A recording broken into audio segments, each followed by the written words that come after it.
After 10 years of heated argument, the General Synod has failed to pass a measure that would allow for women bishops. Failing by just 6 votes, the measure was expected to pass as 42 of 44 dioceses had earlier approved it. The failure of the Church to allow women beyond the level of priest prompted Rowan Williams, Archbishop of Canterbury, to quit. "We have some explaining to do. It seems as if we are willfully blind to some of the trends and priorities of the wider society." The Archbishop went on to say that the Church had undoubtedly lost a measure of credibility in our society.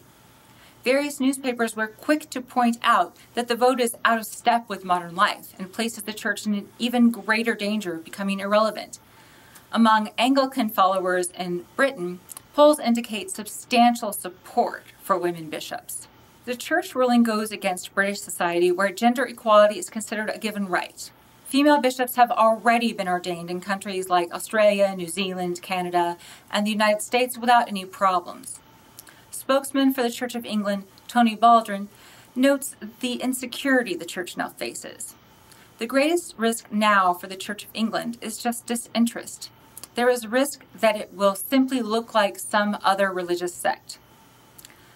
The England's Anglican Church's inability to move forward is stymied by staunch conservatives who say a male-only clergy is the will of God. Conservatives released a statement thanking God that the Church had avoided making a big mistake which would have led to real division and a less inclusive Church. The King Abdullah bin Abdulaziz International Center for Interreligious and Intercultural Dialogue has opened in Vienna, Austria. Funded with Saudi money for its first 3 years, the center hopes to encourage dialogue and cooperation between all faiths. King Abdullah is considered a reformer within the hardened conservative religious power structure in Saudi Arabia.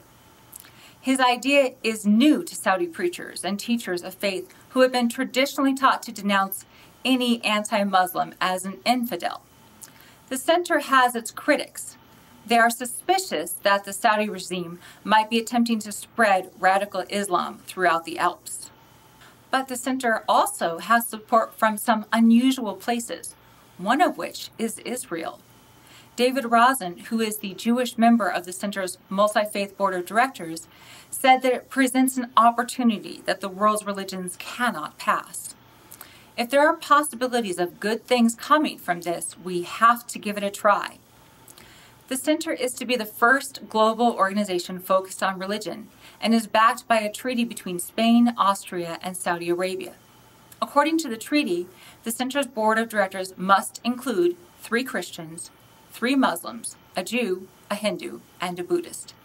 The secular position, however, is not represented. The Vatican is also a strong supporter of the Dialogue Center and is represented on the board as a founding observer. The center plans to work in 3 primary areas. First, it will study how other faiths are portrayed in the media and education in order to influence school books and public perceptions of religion using the Image of Other campaign. The second goal is to create a study fellowship program designed to bring young minds into the center to study selected issues. And finally, the final objective is to work with religious leaders in Africa to support health projects for children. The decision on whether or not unionized church workers have the right to strike is being hailed as a victory by the labor union and Christian churches. The court ruled that the 1.3 million organized church workers do have the right to strike, but are limited to certain conditions. Germany's Federal Labor Court decided that limiting a church's right to self-determination by a strike is not illegal in all cases. The court also stated that workers' strikes severely limit social ministries and damage the credibility of the church. Court officials advised the church to give the unions more rights during the mediation process or risk having a worker strike. The Protestant and Catholic churches declared the ruling a victory, claiming that the limitations are an endorsement of their mediation procedures. For their part, the unions contend that the decision confirms a worker's right to strike. Extremely low wages and the outsourcing of jobs by Catholic organizations has driven the current debate. As for the German print media, it was split on the court's ruling. For example, one conservative headline read, "Church can ban strikes," while a popular liberal newspaper went with, "Church workers can strike." The Protestant and Catholic churches are Germany's second largest unionized labor force behind the public sector. Ethiopia's newly formed Islamic Affairs Council has settled on the choice of its executive members. Following the final round of elections, the 11 elected members selected Sheikh Khair Mohammed Aman as their chairperson. The election process and its outcome have divided the Muslim community in Ethiopia. Those in opposition are claiming that the government has influenced the election results towards the more liberal train of Islamic thought known as al-Abash.